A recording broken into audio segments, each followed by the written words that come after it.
Mejor hablar en M24. En junio, la Comisión de Expertos en Seguridad Social, creada en la Ley de Urgente Consideración, deberá presentarle al Poder Ejecutivo propuestas concretas para reformar el sistema previsional. En marzo, esta comisión, integrada por 15 personas, en muchos casos de perfil técnico, había aprobado un informe diagnóstico con votos de las representaciones oficialistas y del sector empresarial. Quienes integran este ámbito en nombre del Frente Amplio de los Trabajadores y de los Jubilados no acompañaron el documento. ¿Qué proyecto de reforma se piensa en la comisión? ¿Cuál es la posición del Frente Amplio? Para saberlo, mejor hablar con Ernesto Murro, ex ministro de Trabajo y representante del Frente Amplio en la Comisión de Expertos en Seguridad Social. Buenos días, Murro, bienvenido. Buenos días, un gusto estar con ustedes y con la audiencia de M24. Muchas gracias. Murro, antes de adentrarnos en la reforma de la seguridad social, que es el tema de la entrevista, quiero preguntarle por el hecho que marcó el comienzo de esta semana, el que recién conversamos, que es el fallecimiento del ministro del Interior, Jorge Larrañaga, y le pregunto, no como ex ministro de Trabajo ni como representante del Frente Amplio en esta comisión, sino más bien como dirigente del partido de la oposición, como dirigente político, ¿qué elementos destacaría de Larrañaga en tanto, figura política de nuestra historia?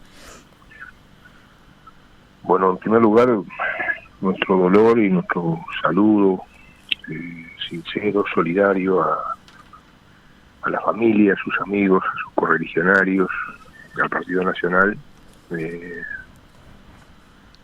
porque tuve el honor de conocer a Larrañaga desde hace muchos años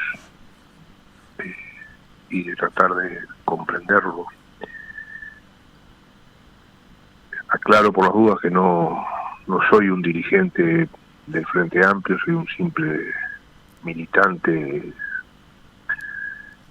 histórico, digamos, en el sentido de que nací a la política siendo fundador de un comité de base del Frente Amplio en Salinas, con otra querida gente, pero no soy un dirigente, digo esto por las dudas, porque para ubicar mi posición y mi declaración.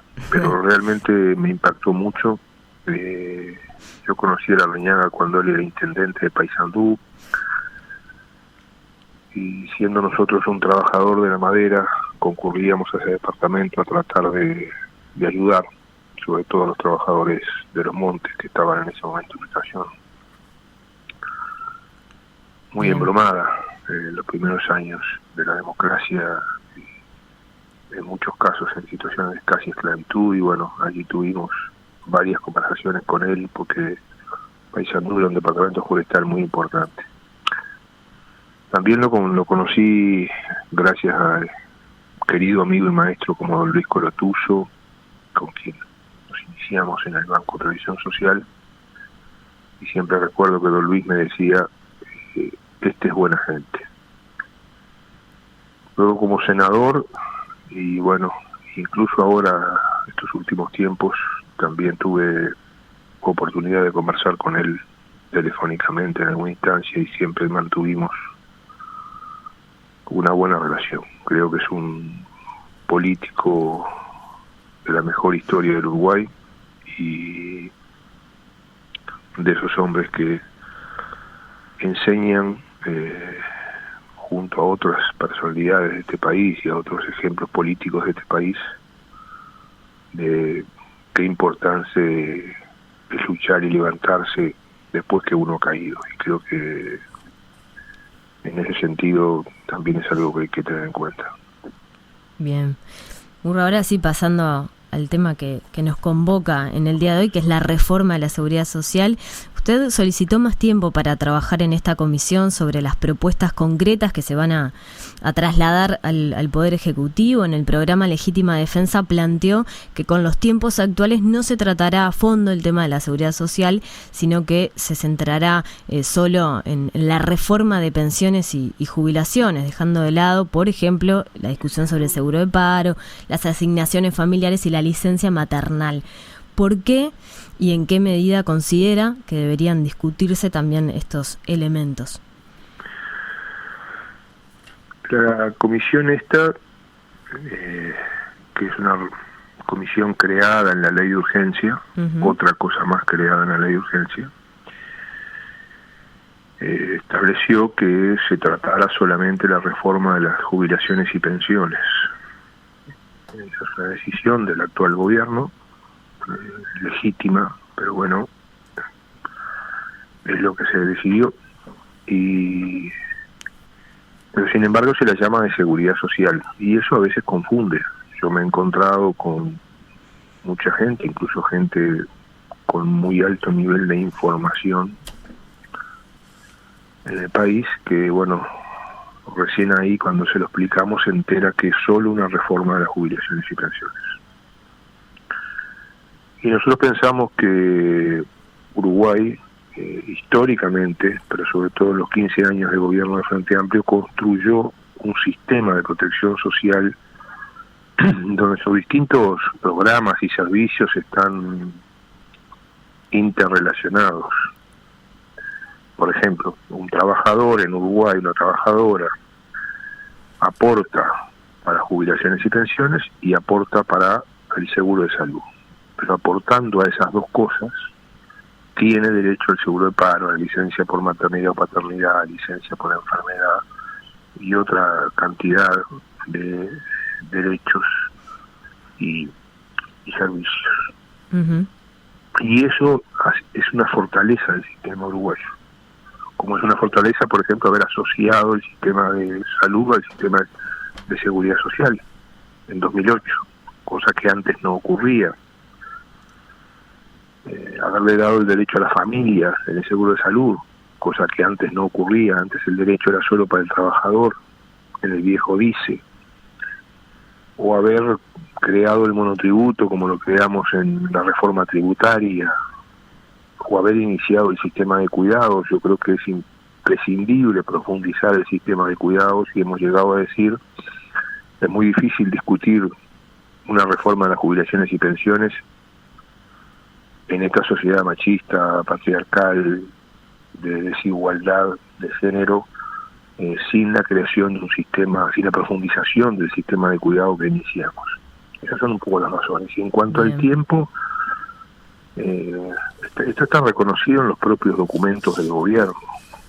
El gobierno, cuando presenta sus documentos para fundamentar, para explicar por qué hay que hacer una reforma de las jubilaciones y pensiones, pone ejemplos de países que hicieron estas cosas, los países serios, países avanzados, y en esos países estos procesos de reforma llevan 2 años, 4 años, 6 años, 10 años. Y acá se pretende hacer en 1 año. Empezamos a trabajar en noviembre, van 6 meses.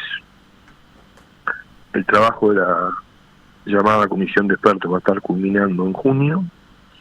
Si no se prorroga, pero si se prorroga, se prorrogará 1 semana, si es que se prorroga. Si no, en junio se termina el trabajo de esta comisión. Y es poco tiempo para, aunque sea solo una reforma de jubilaciones y pensiones, es poco tiempo para hacer una cosa bien hecha, con el suficiente diálogo social, político, académico, con las instituciones. Por ejemplo, nosotros el viernes pasado volvimos a proponer que se convoque de nuevo, por ejemplo, las cajas paraestatales, bancarias, notaria profesional, que ya estuvieron, pero para volver a conversar con ellos, a ver, a partir de las nuevas ideas que tiene el gobierno actual sobre esas cajas, bueno, que se vuelva a conversar con las cajas. Y así, por ejemplo, yo que sé, este hecho dramático, doloroso del fallecimiento del doctor Larrañaga, pero por ejemplo, yo creo que con la caja policial o el servicio de retiro policial habría que volver a conversar antes de ir definiendo cosas acerca de la reforma de ese sector. Bien, Murro, vamos a ir ahora a la brevedad a estas otras cajas. Antes le quiero preguntar, el gobierno maneja como fundamento principal los problemas de sustentabilidad financiera. ¿Es inexorable que se eleve la edad de retiro para usted, como plantea Rodolfo Saldain, el presidente de la comisión, para que sea sostenible el sistema? Saldain, aclaro, piensa que es necesario aumentar la edad de jubilación a los 65 años, esto lo dijo aquí en nuestro programa. ¿Qué considera usted?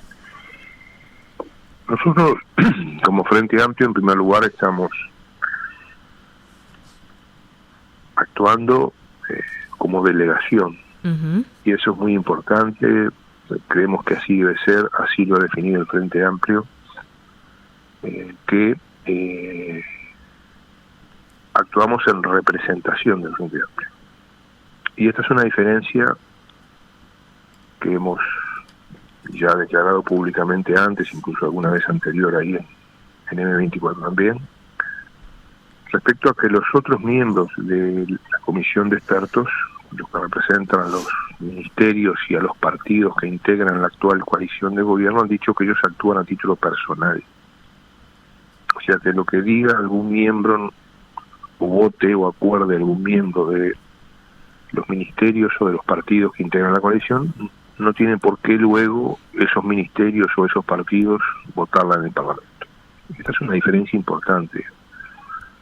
Y en nuestra opinión es la primera vez que esto sucede, por lo menos desde 1985 para acá. Cualquier comisión sobre cualquier tema, grupo de trabajo que se haya armado en el Uruguay, cualquier diálogo, las personas que participaban en esos diálogos, en esas comisiones, en esos grupos de trabajo, se hacían cargo, se comprometían a que luego sus partidos iban a llevar adelante eso que habían acordado en ese grupo de trabajo. No es lo que pasa ahora. Por tanto, acá tenemos que saber que puede haber opiniones de representantes de la coalición en esta comisión que luego no se trasladen. Bien. Yo pondría un ejemplo bastante claro al respecto. Por ejemplo, el doctor Saldain dice que hay que reformar la caja militar o el servicio de retiros y pensiones de las Fuerzas Armadas. Ahora bien, cuando estuvo el Ministerio de Defensa en la comisión, que fue el señor ministro Javier García, cosa que valoramos, pero quien habló fue el director de la caja militar, y allí el general director de la caja militar lo que hizo fue una exagerada defensa del viejo régimen, ese que había antes del 2018, ese que reformamos en 2018, y hizo una exagerada crítica de la reforma que hicimos en 2018. Y hace pocos días, el 18 de mayo, el Día del Ejército, el vocero del comandante en jefe del Ejército volvió a hacer lo mismo, volvió a criticar la reforma del 2018 y además también a criticar la ley orgánica militar, y también lo hizo el ministro de Defensa. Por tanto, ¿le creemos a Saldain o le creemos al comandante del Ejército y al ministro de Defensa? Bien, y más allá de este tema puntual, ¿qué pasa con la edad de retiro? ¿El Frente Amplio qué opina, más allá de lo que voy a eso, porque el tema ¿cuál es? Que esto hay que verlo en su conjunto y en su contexto. No podemos ver solamente lo que pasa en la discusión interna de la comisión de expertos. Creo que hay que verlo en lo que está pasando en general. Nosotros estamos de acuerdo en tener en cuenta la sostenibilidad financiera, pero estamos también de acuerdo en tener en cuenta la sostenibilidad social. Estamos de acuerdo en tener en cuenta principalmente los derechos de la gente. Y a su vez en actuar responsablemente en cuanto a esto de que lo que acá se acuerde o no se acuerde, se vote o no se vote, luego se lleve adelante por el gobierno y por los partidos en el Parlamento. Entonces, cuando hablamos de sostenibilidad financiera, yo también quiero hablar de caja militar, porque hace pocas semanas el Ministerio de Economía y Finanzas tuvo que poner la friolera de 405 millones de dólares que pagamos todos los uruguayos y uruguayas para la asistencia financiera de caja militar el año pasado, 2020. Y eso es también sostenibilidad fiscal. Y sostenibilidad fiscal es lo que pasó en enero pasado. En enero pasado, casi desapercibidamente, a cada jubilado y pensionista uruguayo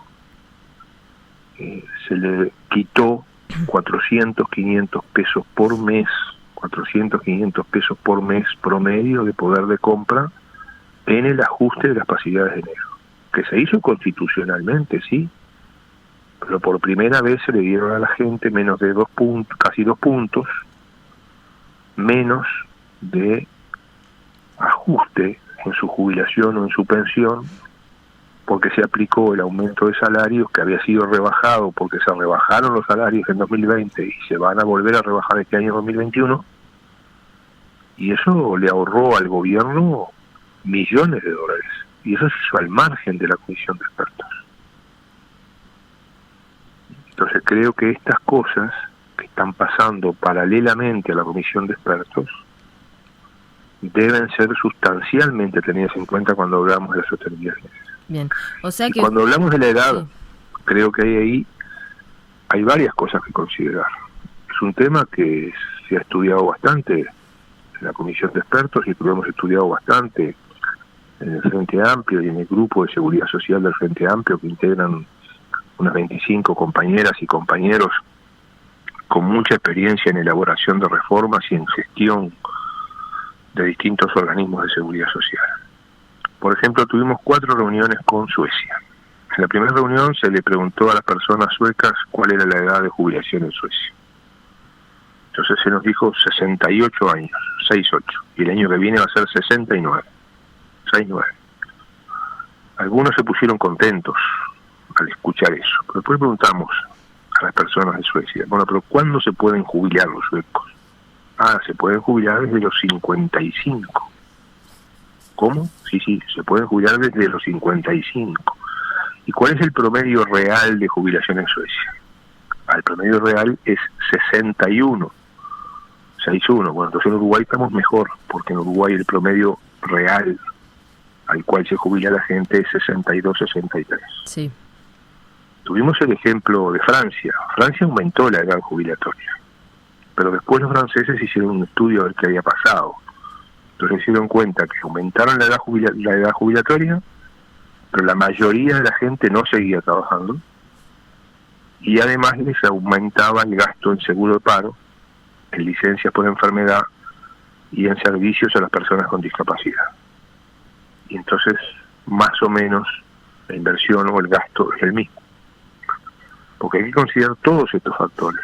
Bien. En Uruguay, por ejemplo, el otro día estuvo un experto internacional como don Carmelo Mesalago en la comisión, a través de Zoom, y se sigue asombrando de que en Uruguay se pidan 30 años de trabajo, que esto también hay que tenerlo en cuenta, porque Uruguay es de los poquitos países del mundo que exige 30 años de trabajo.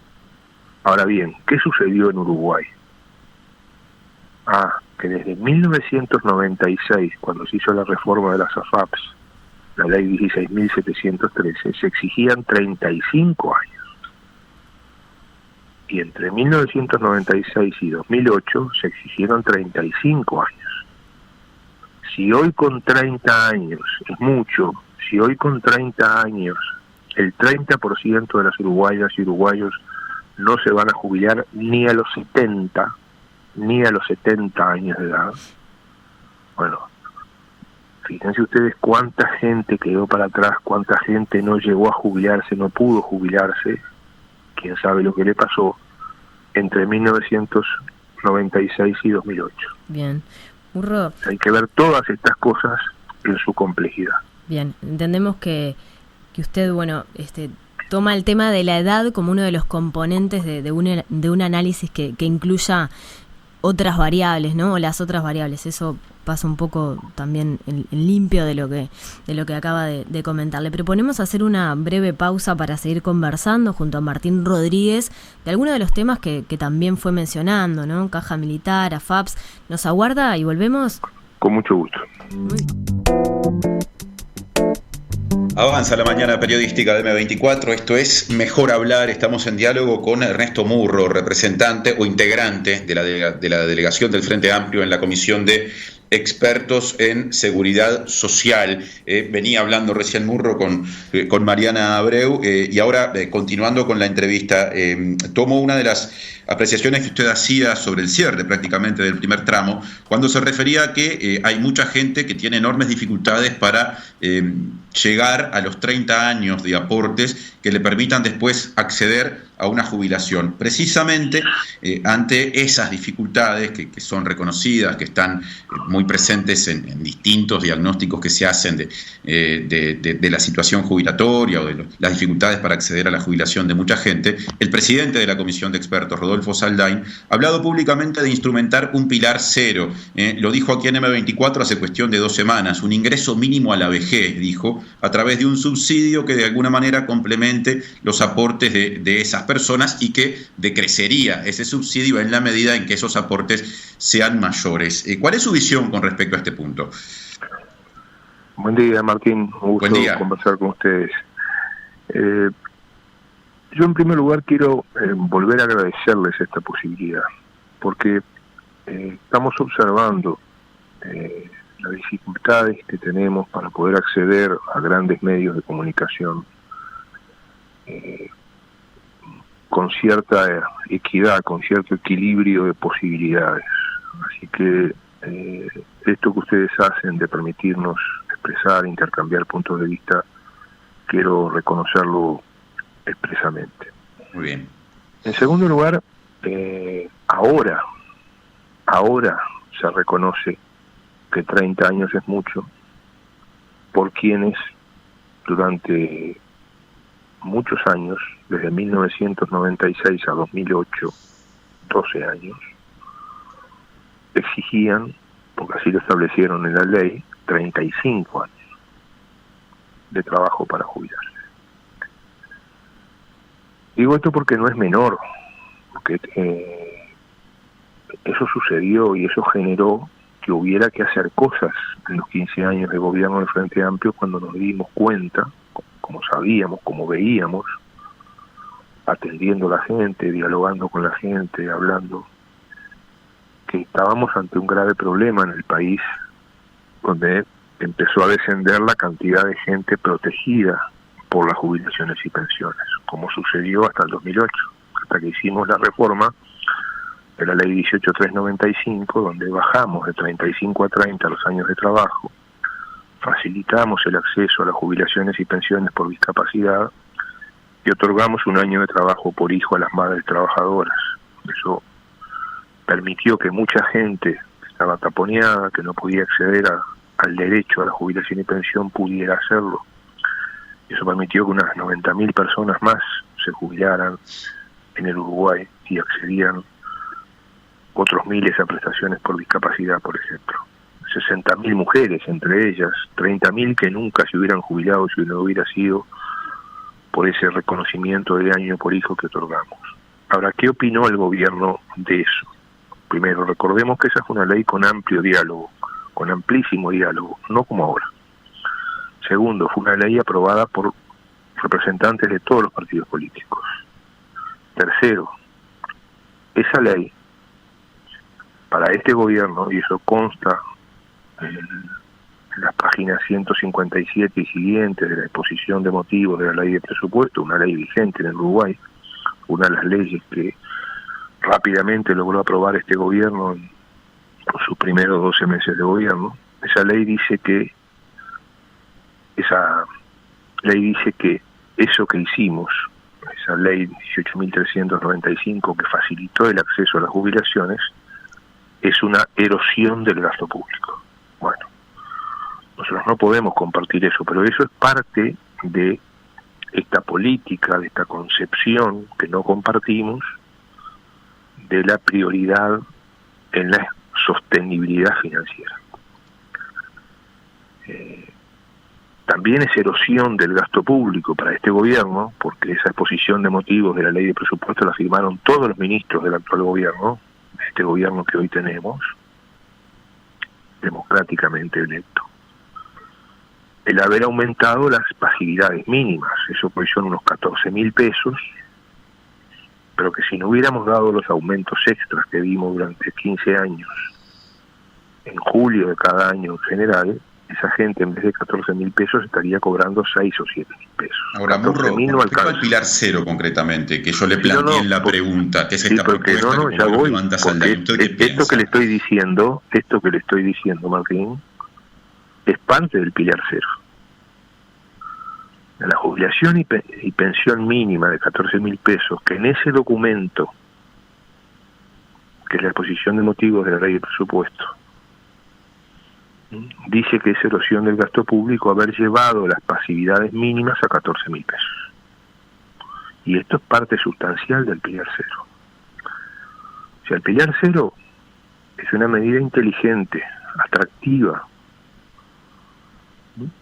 pero que tiene ya una gran base que hicimos con la pasividad mínima, esa que dicen que es erosión del gasto público, que generamos en los 15 años de gobierno del Frente Amplio, con lo que son las pensiones a la vejez, que cobran esa pasividad mínima en general y que también aumentamos la cantidad de personas con derechos y el monto que cobran, de las pensiones por invalidez o por discapacidad, que también mejoramos por la ley 18.395, por la asistencia a la vejez, que es una prestación nueva creada a partir de la creación del Ministerio de Desarrollo Social, que es una pensión mínima para las personas más pobres, más vulnerables, mayores de 65 años.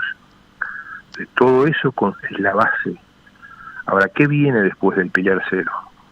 ¿Va a venir más AFAPs, como creo que va a venir? ¿Más AFAPs por ahorro obligatorio y por ahorro voluntario, que creo que va a venir? Pues no hay que ver solamente lo que puede ser el Pilar Cero. Propuestas, digamos, van a estar finalmente contenidas en el proyecto de ley que termina llegando al Parlamento. Y veremos, porque... Dijo que creo que van a venir, por eso la pregunta. Usted lo avisora como muy probable. Claro, porque creo que una cosa es las recomendaciones que puede hacer la Comisión, como decía antes, y otra cosa es lo que se puede votar en el Parlamento. Pero cuando se habla del Pilar Cero, que reitero, nosotros vamos a estar ante una propuesta inteligente del gobierno. Este gobierno ha aprendido mucho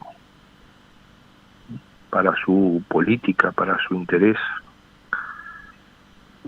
Hay que ver arriba del Pilar Cero qué va a haber, porque también se está diciendo que, por ejemplo, no se quieren destinar impuestos o no se quieren destinar muchos impuestos o tributos que deben pagar los que tienen más hacia los que tienen menos, para prestaciones o servicios por encima de ese Pilar Cero.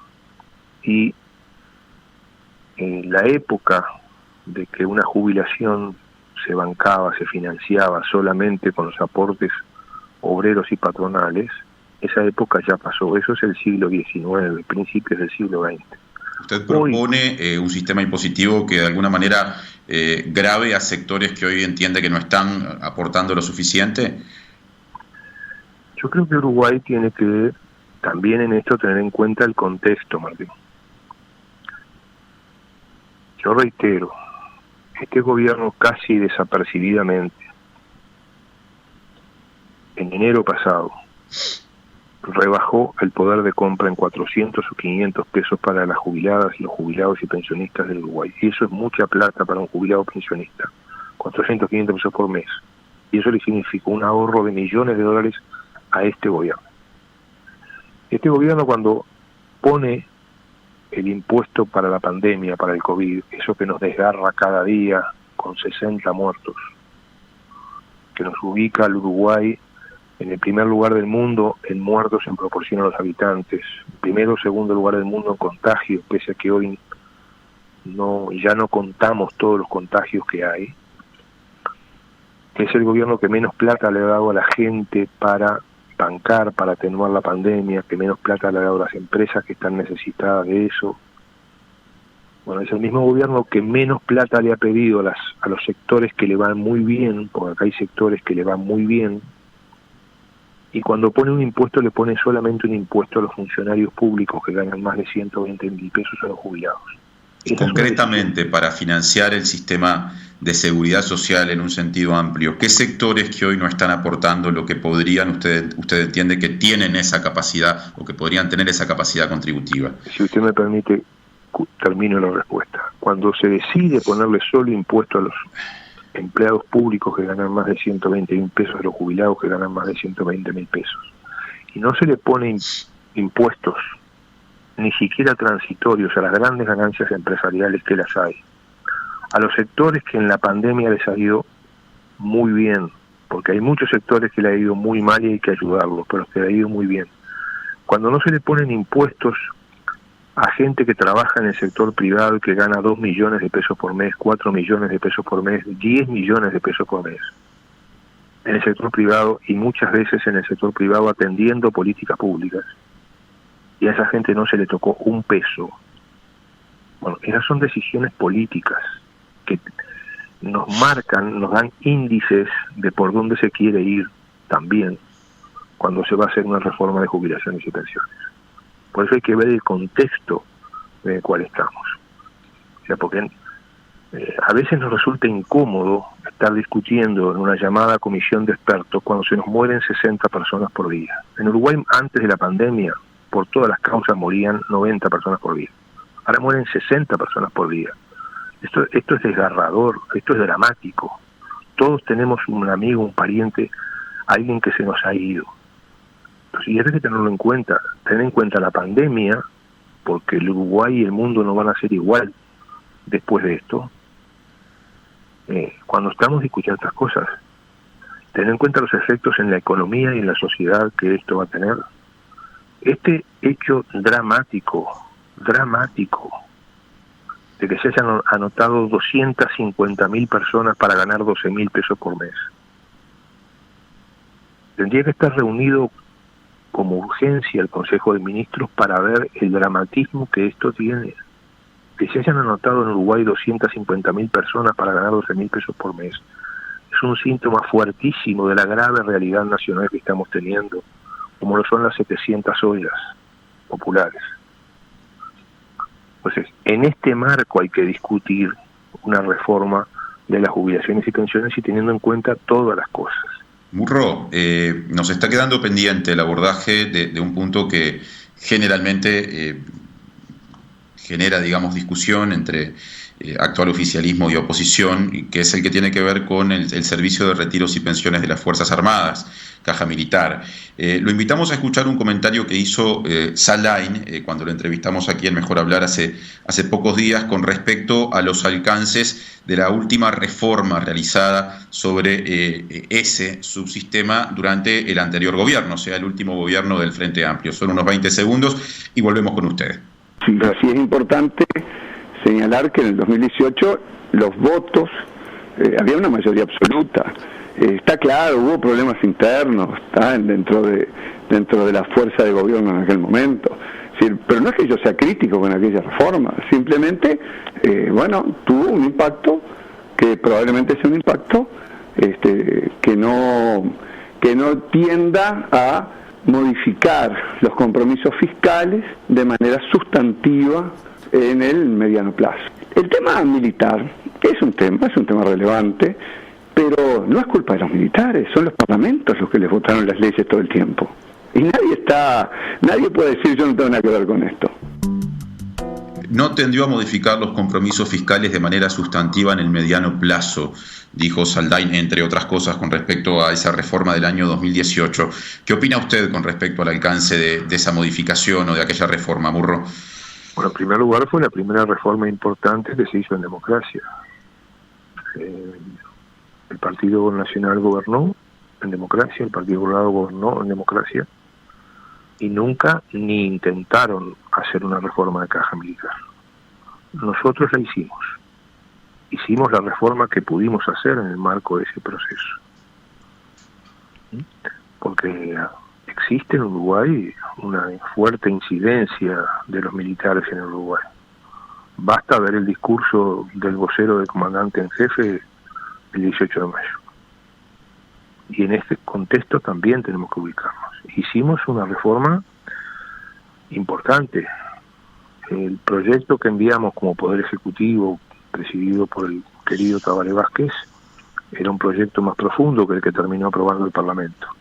Ahora tuvimos una guerra implacable del Partido Nacional y del Partido Colorado y de quienes dirigen la alta oficialidad militar contra esa reforma. Y la seguí. Yo reitero, fue 2 veces el ministro de Defensa a la comisión de expertos.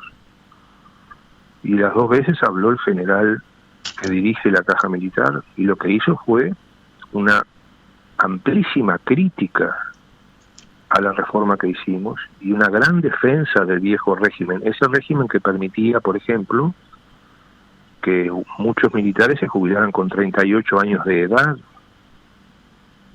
38 años de edad, 40 años de edad, 45 años de edad, que se jubilaran con el doble de jubilación o retiro que de salario. Y eso, el Partido Nacional, el Partido Colorado, Cabildo Abierto, el Partido Independiente lo defendieron y lo defienden. Entonces, eso es lo que tenemos que ver en este proceso. Ahora, Murro, cuando usted dice hicimos la reforma que pudimos hacer y habla del gran poder de lobby o de presión, se deduce de la corporación militar. Uno puede deducir precisamente que ese poder de lobby o presión hizo mella en el Frente Amplio. ¿Usted entiende que el Frente Amplio terminó cediendo más de lo que debió, teniendo en cuenta que entró al Parlamento un proyecto y salió una norma con modificaciones? Yo creo que son parte del proceso. Lo primero que tuvimos que hacer fue empezar a lograr información. Fue parte del proceso, es parte del proceso histórico que estamos haciendo en este camino con las Fuerzas Armadas. Y en ese proceso, reitero, acá hay que hablar de cosas que han sucedido hace menos de una semana, el 18 de mayo. Eso es lo que tendría que reflexionar el actual gobierno, como el vocero del comandante del Ejército y el propio ministro de Defensa. El ministro de Defensa, que además cuando era senador de la República,